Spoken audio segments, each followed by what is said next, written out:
Today we're making one of my favorite dinners, creamy coconut rice with 5-spice tofu. Tofu is coated in spices and pan-fried until crispy, then paired with coconut rice and vegetables and baked in the oven until super creamy.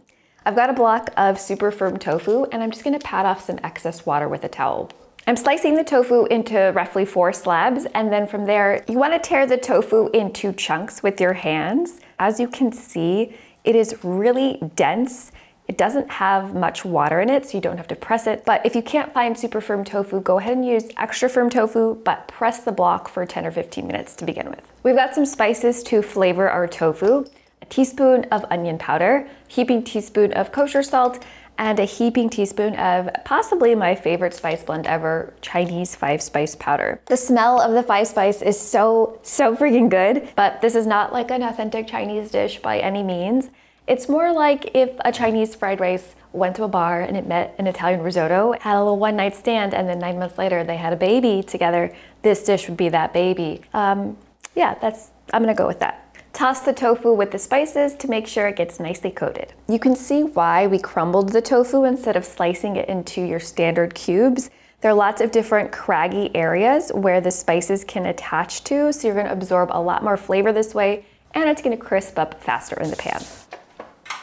I've got a couple tablespoons of oil heating up in a large nonstick frying pan, medium-high heat. Once that oil is shimmering, go ahead and add your tofu.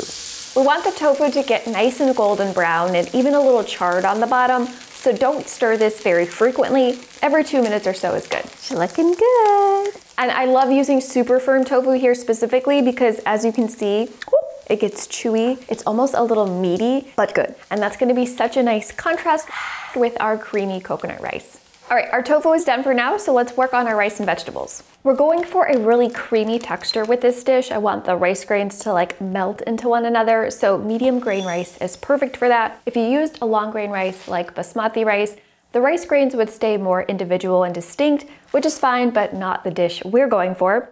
This is a Calrose style of rice, which is a medium grain rice. You can also use arborio rice, which is typically used in risotto. You're going for 200 grams or 1 cup of medium grain rice. And we're gonna give this a rinse until the water runs clear to remove some of that excess starch. Our tofu is cooked, our rice is rinsed, so let's chop our vegetables now. I've got I can't count. I've got 3 large carrots, and I don't bother peeling them, but I do scrub and rinse them really well, and we're gonna give them a fine chop. A little snack for the chef. We've also got a red bell pepper, and we're gonna thinly slice this. Don't you dare use a green bell pepper. By the way, this recipe is very customizable, so you can swap out the carrots for something like cauliflower cut into small florets if you like.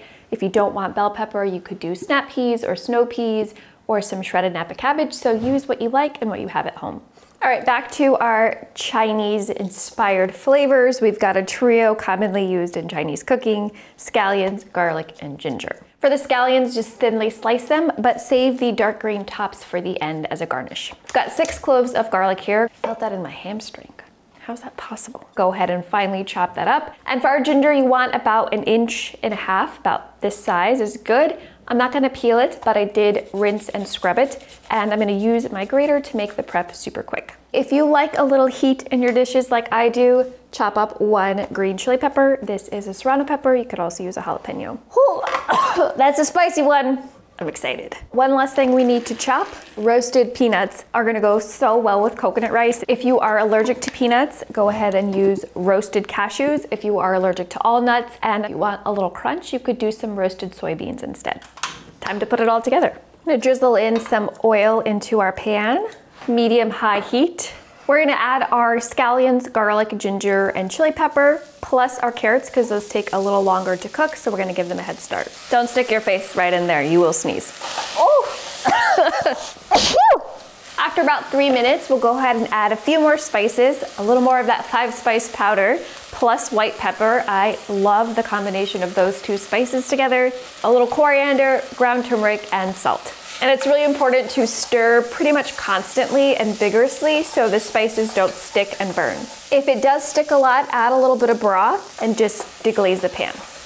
Time to add in the rice. We're just toasting it briefly and making sure that every grain is coated in the spice mixture and oil. Go ahead and add in 1.5 cups of vegetable broth. You also need 1 can of coconut milk. It's gonna make everything super luxurious and creamy. It's gonna help the rice grains melt into one another even more, and it's gonna balance some of the heat and the spice in the recipe. We'll add in the bell pepper and the peanuts we prepared earlier. And 2 final flavors, a tablespoon of tamari or soy sauce, and just a little bit of agave nectar. You can use sugar or maple syrup as well. This is just gonna help balance and tame some of that heat and spice. And just give this a minute to come to a boil. Kill the heat, and finally, let's add our 5-spice tofu on top. This already looks incredible, I'm so excited. Cover your pan, and now we're gonna finish this in the oven at 375 degrees Fahrenheit for 20 minutes. We've got a few flavor boosters to finish. Ooh, she's looking good. Our scallion greens, some chopped cilantro. If you think cilantro tastes like soap, go ahead and omit it. And some lime zest and juice. This is gonna brighten things, give it a nice zingy perk. We'll squeeze in about a tablespoon of the juice. Give everything a stir.